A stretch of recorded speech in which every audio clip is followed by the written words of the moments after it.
Une question de vocabulaire intéressante. Une carafe, c'est un récipient en verre dans lequel tu peux mettre de l'eau par exemple ou du vin.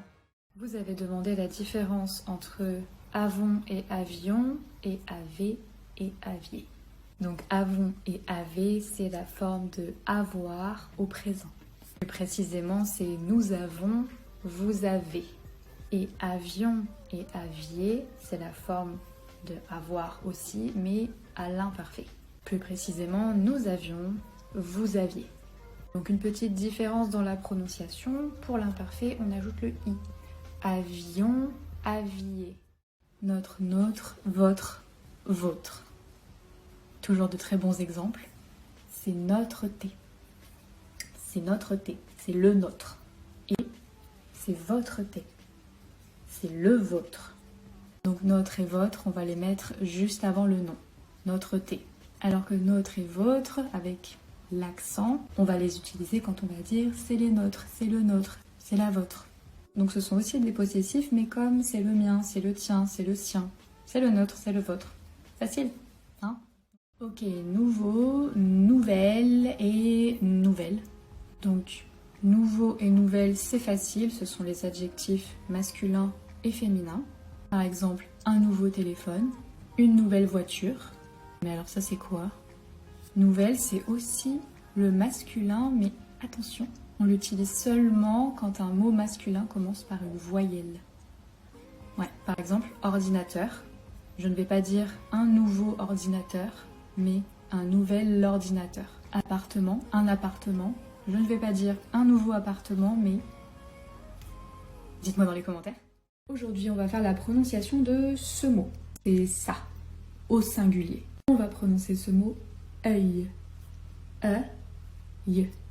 Œil. Avec la liaison, on va dire un œil. Un œil. Attention au pluriel, un œil devient des yeux. Yeux. Des yeux. Est-ce qu'il y a des mots que vous voulez que je prononce? Bon. Vous me demandez souvent la forme correcte entre quand même et quand même. Je dois vous dire que quand même, ça n'existe pas. Je sais que quand on parle vite, on a tendance à prononcer rapidement, donc ça ressemble un peu à quand même, mais non. Quand même, on va bien l'écrire Q-U-A-N-D, et jamais comme, jamais. On prononce ce mot quincaillerie. Quincaillerie. Quincaillerie. Pas facile celui-ci. On va le prononcer grenouille. Grenouille. Attention, grenouille. Son ou son. Son, c'est le déterminant possessif au masculin. Vous me connaissez toujours les mêmes exemples. C'est sont-t. Et son, S-O-N-T, c'est le verbe être à la troisième personne du pluriel. Par exemple, maintenant, ils sont experts en orthographe. Vous m'avez demandé être à l'impératif. Contrairement aux autres verbes, on ne va pas utiliser la forme du présent de l'indicatif pour l'impératif. Donc on ne va pas dire est, sommes ou êtes. Non. À la place, on va utiliser le subjonctif. Donc ça donne soit, soyons et soyez. Est-ce que vous connaissez d'autres verbes qui sont des exceptions comme ça? Dites-moi dans les commentaires. Vous m'avez demandé être à l'impératif. Contrairement aux autres verbes, on ne va pas utiliser la forme du présent de l'indicatif pour l'impératif. Donc on ne va pas dire est, sommes ou êtes. Non. À la place, on va utiliser le subjonctif. Donc ça donne soit, soyons et soyez.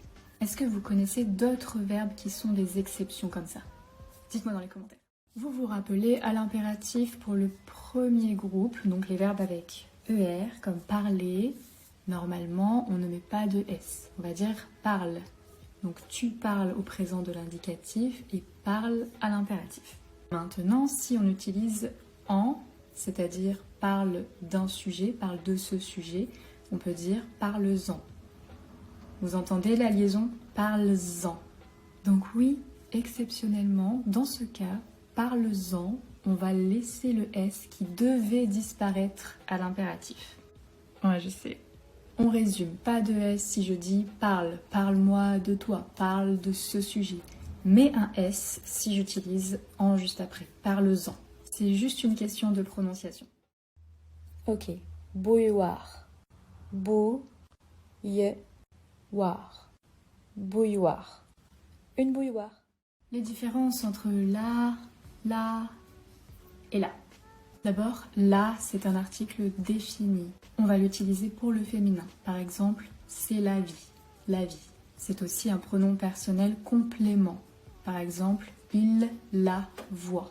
Il voit elle. Et ces deux formes, ce sont des pronoms personnels compléments qui ont été coupés avec l'auxiliaire avoir. Donc tu l'as, L'-AS et il ou elle l'a, L'-A. On l'utilise par exemple pour le passé composé. Exemple, il a donné son téléphone. On remplace son téléphone par L'. Il l'a donné. Des exemples de ce que tu peux répondre à merci. Tu peux tout simplement dire de rien. Tu peux aussi dire il n'y a pas de quoi. Qu'on prononce souvent il n'y a pas de quoi. Troisième, ce n'est rien. Ou alors c'est rien. Et un quatrième, ne t'inquiète pas, qu'on peut aussi transformer en t'inquiète pas ou juste t'inquiète. Est-ce que vous avez d'autres exemples? Et abonne-toi. La différence entre en et année. On utilise généralement en avec un adjectif numéral. Par exemple, on va dire c'était il y a 5 ans. C'était il y a 12 ans. C'est donc pour situer un âge ou un moment dans une époque. Alors que année, on l'utilise souvent avec un adjectif et c'est plus pour la durée. Par exemple, on va dire une année civile. C'est vrai qu'on dit aussi l'année prochaine ou l'an prochain. L'année dernière, l'an dernier. Les deux sont acceptés, mais voilà, en général, on a un adjectif numéral avec en et un adjectif pour année. 5 choses que tu peux répondre quand on te dit désolé. Français langue étrangère. C'est rien. Non, c'est pas grave. T'inquiète. Aucun problème. Pas de soucis. D'autres exemples? Je vous laisse 3 secondes pour deviner l'orthographe de bien sûr. 1, 2, 3. On va écrire bien sûr en 2 mots. Bien sûr. C'est l'idée de bien certain. Donc on ne trouvera jamais bien sûr en un seul mot. C'est bien séparé. Bien sûr. Une petite chose qui peut poser problème, notamment avec 80. Donc si je dis juste 80, elle a 80 ans, on va bien mettre le S. 80 ans. 80 ans. C'est normal, c'est 4 fois 20. 4, 20. Mais, à partir du moment où vous dites 81, 82, 83, 88, etc., on ne va plus mettre le S. Donc on aura, elle a 82 ans. Elle a 84 ans. Plus de S. Ouais. Comment vous écrivez ça?